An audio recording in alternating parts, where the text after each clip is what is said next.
after listening to all the talks, the introduction and other things, we'll come to the basic core heart of the sheet that we get from the field, and this is what we are going to analyze. This we have already, these topics have been already dealt with the previous talks. I'll just give you a brief outline of what StatPack analysis is. StatPack analysis is a computerized software which is based on normal stored values, and this normal stored values is matched with the present data which we collect from the patient, and the lower 5% of the normative data is bracketed as abnormal.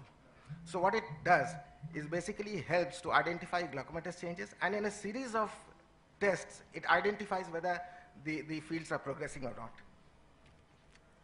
P-value has already been assigned, but just to be precise, what is a P-value? It is a predictive value, it is a probability value. P, it is assigned 10%, 5%, 2%, 1%, and 0.5%. What does it really means? 1% means the chances of this defect being seen is less than 1%. That means 99% of the normal population will not have this kind of a defect. As simple as that. The chances are only 1%. If it is P 1%, that means less than 1. It means the chances of this defect being abnormal is to the extent of 99%. 99% of the normal population will not have this kind of defect. I mean, this series is important because subsequently we will find this analysis important.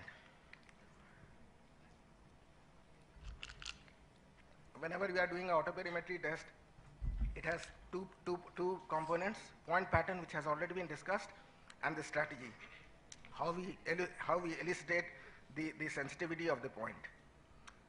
So this has already been dwelt. I'll not go into it, but before we analyze the field, we have few checklists that the refraction should be absolutely perfect with the near vision correction. Pupil size should be more than 3.5, because lesser than that will cause a generalized depression. Astigmatism should be less than 3, otherwise it causes temporal artifacts. If there is a high refractive error, -6, +6, contact lenses should be used. Always use a full aperture lens. Always have in mind that cataracts will cause a generalized depression. Have in mind that neurological, vascular, and other conditions also can give rise to field defects. Always repeat fields. There should be at least 2 fields and 2 reliable fields to have a reliable baseline. And always reset the fields after a surgical procedure like trabeculectomy or etc. So don't compare the fields which has been taken before trabeculectomy. After trabeculectomy, have a baseline fixed again and then start comparing it further. So we come finally to the single field analysis. This is the sheet of paper that we get from the machine. And for ease of study, we have divided it into 11 rooms. And I have just tried to compare the whole thing with a house with 11 rooms. And every room has got some peculiarity, some information to gather. And once we visit all the 11 rooms, we'll be able to find out whether the house is good, bad, or whatever it is, and whatever modifications are required. So we enter the area number 1, which is the veranda of the house, and what we expect in veranda of the house, we see here.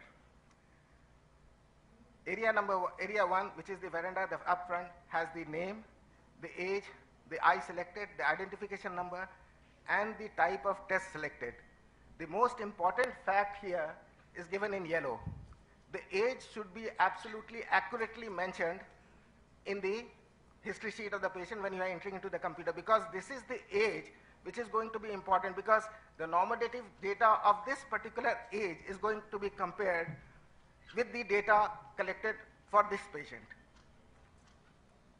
So now we travel into the office room of the house. There are a couple of rooms in the house, which are office number 1, 2, 3, and 4. And how reliable the data collected for the house, like income tax, the municipal tax, you have given or not. So these data are collected, and this data in the field is known as reliability factors. This has got 5 components. The first one is the fixation monitor, which is the blind spot in this case. The second is the fixation loss, then false positive, false negatives, and lastly you see in 3 the duration, the time duration taken for the test to be performed. What do you mean by fixation loss? What the computer does is that 5% of the total stimulus it places on the blind spot. The blind spot is a spot where the patient should not be able to perceive those factors. If after placing those 5% of the stimulus on the blind spot, 20% of the error is incurred, like the patient response plus even when there is when the spot is placed on the blind spot, that means he is not fixing. Any error which is beyond 20%, the fields are not reliable. Coming to the second point, the false positives, what it implies is that the patient is trigger happy in the sense he is just pressing this without even a stimulus. The stimulus is not presented. He wants the fields to be performed well. He doesn't want to go to be bracketed into a glaucoma suspect. So what he does, even without a stimulus, he presses the button. And an error of more than 15%, again, the field should not be taken into a reliable bracket. False negative, the third point is a false negative. It's a missed response by the patient. The computer does not only tests one point only once. It tests the point several times. Thresholding is done several times. So at one time, he responds to the particular stimulus of 40 decibel, 30 decibel, whatever it be. The second time or the third time, the patient does not respond to that stimulus. That means either the patient is inattentive or the patient is fatigued. So again, this does not have much significance, but any error which is beyond 33% falls into the a bracket where it is not reliable. We now travel to other rooms, area 3, 4, and 5. Area 3, you see here, is the foveal threshold area. The foveal threshold area, either it can be performed or it can be not performed. It depends on you. If you perform the foveal threshold, there is a special menu to it, on and off, in the machine. On means you are taking that particular zone threshold, and in the entire field, the hill of vision is supposed to be maximum in the fovea. So fovea will have the maximum sensitivity in terms of decibels. It is approximately 40 decibels. The rest of the other places in the field will be lesser than that. The other points are the stimulus size, which is Goldman 3, which is generally used. The other stimulus size like 1 to 5 can also be used. The background illumination for Humphrey is fixed, 31.5 decibel. The strategy with which you are testing either a CETA fast or a CETA standard, that is mentioned. The third zone fact in the fifth zone is the pupil size, the visual acuity, and refraction. All of them are important because pupil size smaller than that will cause a generalized diffuse depression. Visual acuity also, if compromised, not done a proper refraction and then tested, will cause a generalized diffuse depression in the entire field. So it is always mandatory to have a pupil size more than 3.5 for the test. Now we come to the most important area of the house, that is the sitting area, where you have family, friends, and everybody gossiping, making plans about future.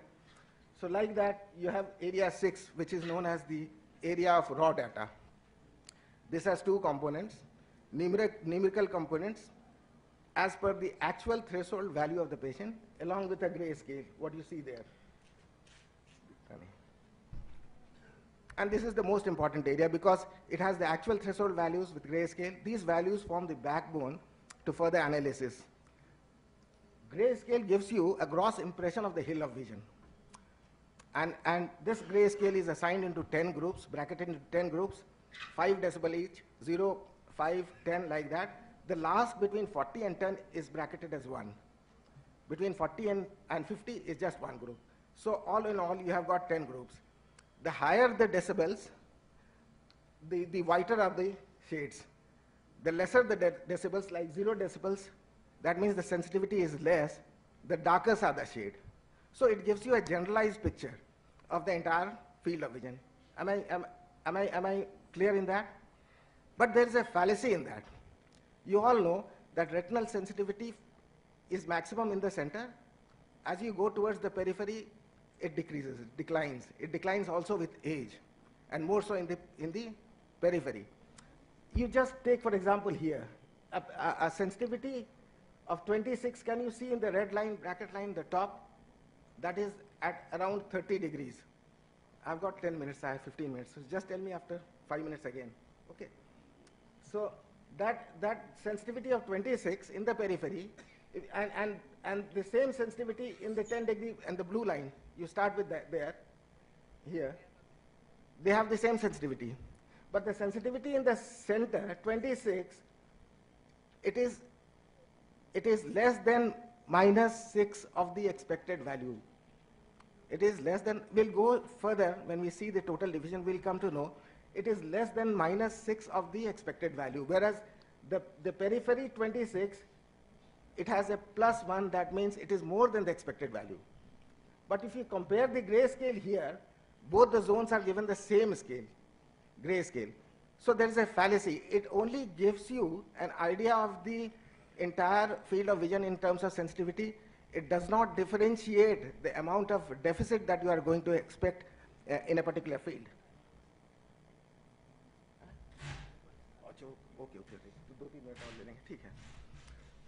Next zone is the area of total deviation. What it basically does is that each and every point of the raw data, each and every point of the raw data is compared with the normative data. I go back to the slide. This is the normative data. The yellow one with the XX for this particular age is the normative data for this particular age, patient 76. The raw data is here. The difference between the normative data and the raw data is given in total deviation data. Am I clear in that? So if there is a deficit, it is denoted minus. If it is equal, it is 0. If it is positive, it is not given any sign. It is just mentioned 2, 3, 4, and 5.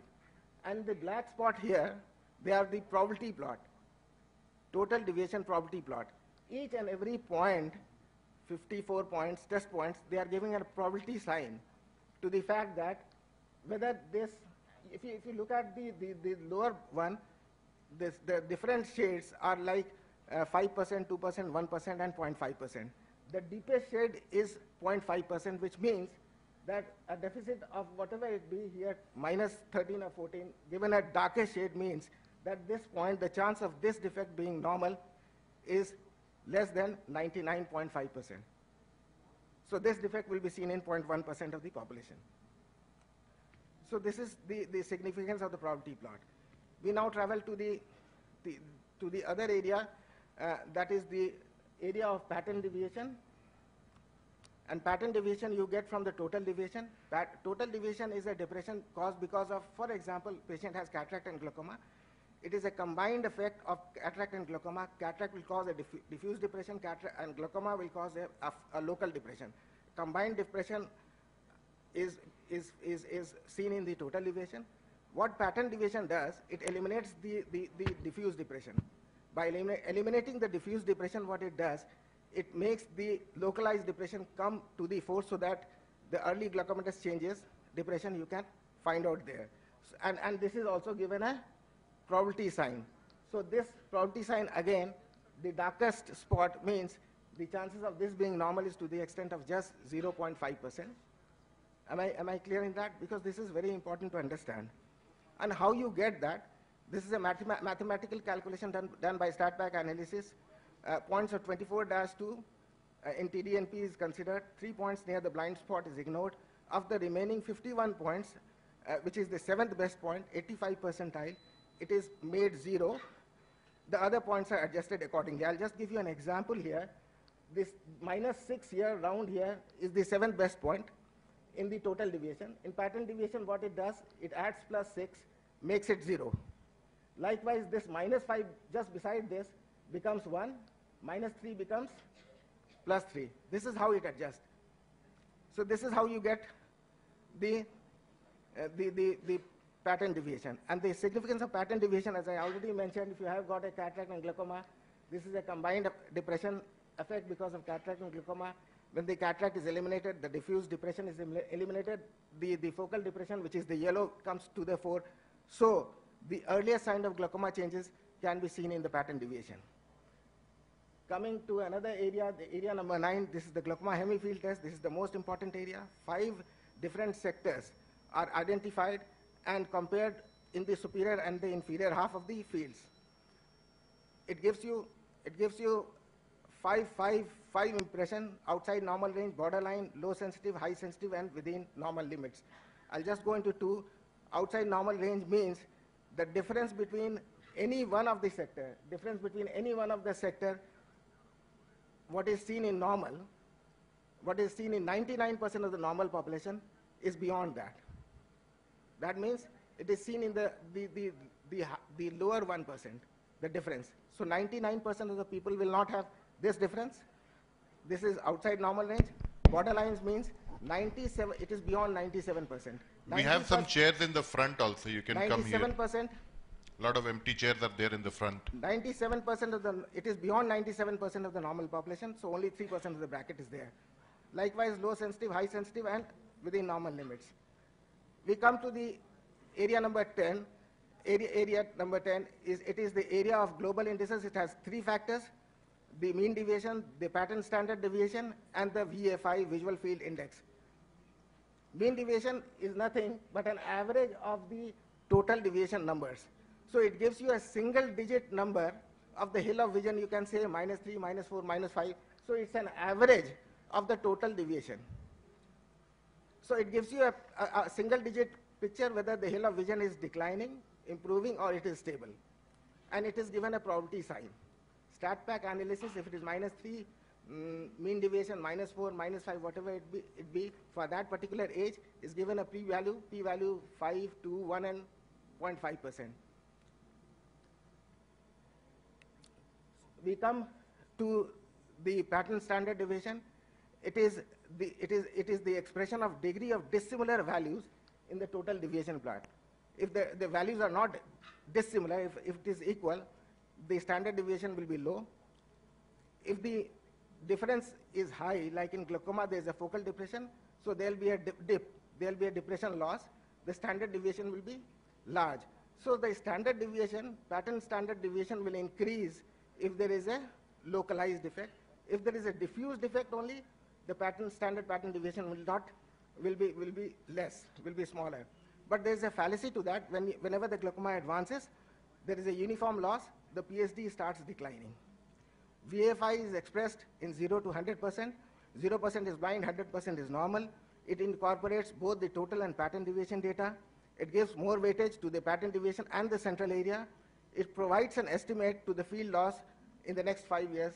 That means it is an event-based analysis, and you can predict whether the fields are stable or what is going to happen down the line after 5 years. To quantify what we see in the single field analysis is Anderson's criteria, which has 3 components: PSD depressed to be seen in 5% of the population, GHT outside normal range, 3 or more non-edge points in pattern plot to be seen in less than 5% normals, of which 1% should be less than 1%. It should be present in 2 fields, and this quantifies whether the fields has a probable chance of being glaucomatous or not, as per other clinical correlation. Thank you so much, because this is going to be dealt with subsequent speakers.